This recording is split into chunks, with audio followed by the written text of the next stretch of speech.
Muna natin ulit kung anong problema nalalabas. Balik mo, back mo. Back mo lang. Speed mo. May lalabas dyan. Ano na naman kaya? Dami, ayan oh. Gear 4, incorrect. Gear 6, incorrect. Gear 2, incorrect. Mass volume airflow, nabunot kanina. Intake air temperature sensor. Ayun. Yun yung kanina. Ang dami niyan nagiging problema sa buhay. Ngayon, ano naman natin muna, i-clear muna natin siya. Tuburahin muna natin yung nasa utak niya. Burado na siya. Okay. Read ulit natin. Wala na. Wala na siyang sakit. Sabi niya, wala na siyang sakit ha. Sabi niya. Ay, napakagaling ano. Ano ba galing yung panghanap nyo na yan? Anong klase yan? Na. Wala na yung check engine niya. Tingnan natin kung magsiship to.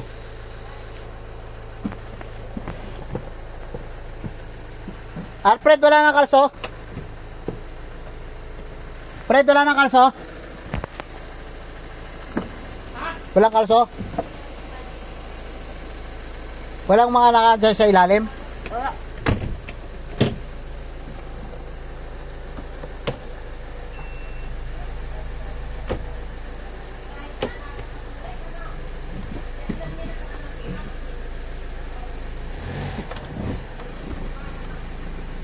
Sumisigpaw na.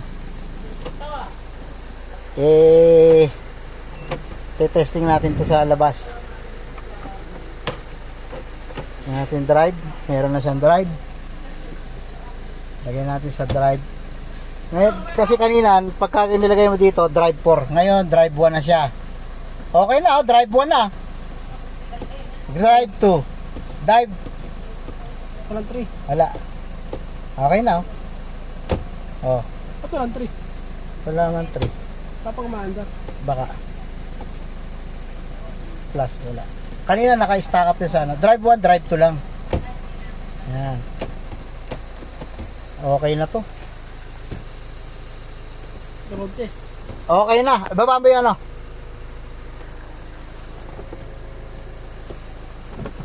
Teka lang ha. Teka lang.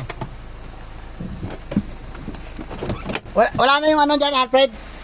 Yung takip sa air cleaner. Andiyan pa? Okay na. Una ikaw gumawa niyan eh.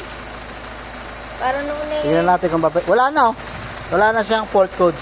Kanina pagka binabalik ko yan, lumalabas yung mga gear na naka-stack up. Ngayon wala na. Eh yan ba, obra sa TV?